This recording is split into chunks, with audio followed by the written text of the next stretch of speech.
Hello दोस्तों, नमस्कार। कैसे हैं आप सब? आशा करती हूँ आप लोग ठीक होंगे दोस्तों।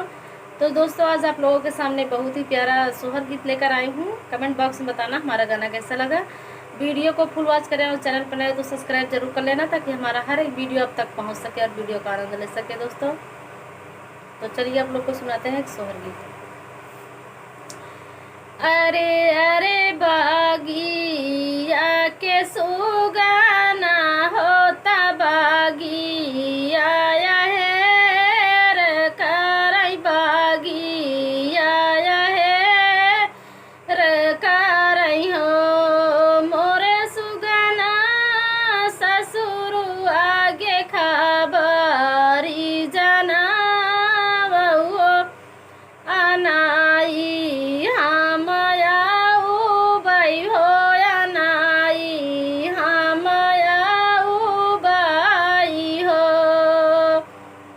मोरे सुगना ससुर आगे खबरी जाना बहु अनाई हमया उबई हो अनाई हमया उबई हो डोलिया सजाए हमया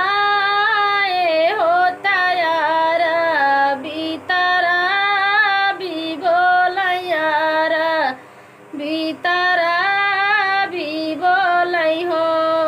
मोरी धाना चली चल तू अपने के देश हो जहाँ पे तोहरा सबा के हो जहाँ पे तोहरा सबा के हो ओ मोरी धनिया चल तू अपने के देश हो जहाँ पे तोहरा सबा के हो जहाँ पे तोहरा सबा के हो के मोरी जानी हाई भूखिया होता के ना मोर पियासिया होता के ना मोर पियासिया हो मोर पियावा के मोरी जगई है आलनी दिया हो वहाँ पे हमरा के हो ना हो वहाँ पे हमरा के हो ना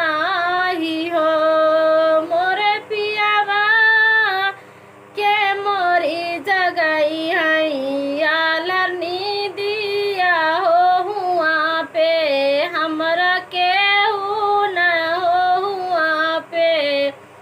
हमरा के हो नाही हो माई मोरी जानी हाई भूखिया होता बहिनी पियासिया होता बहिनी पियासिया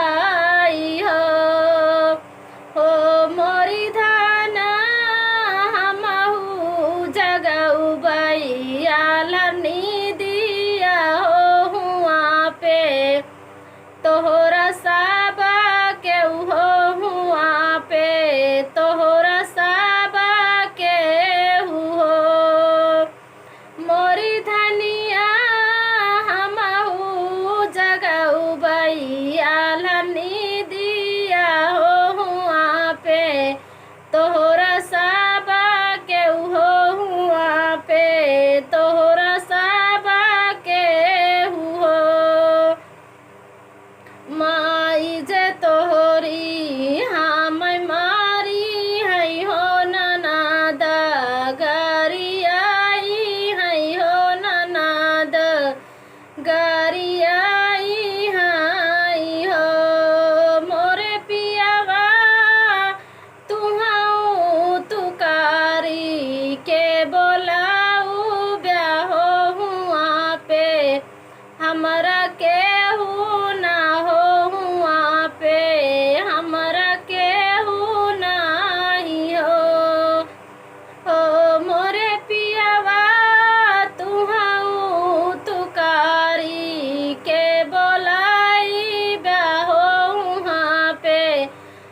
रखे हूँ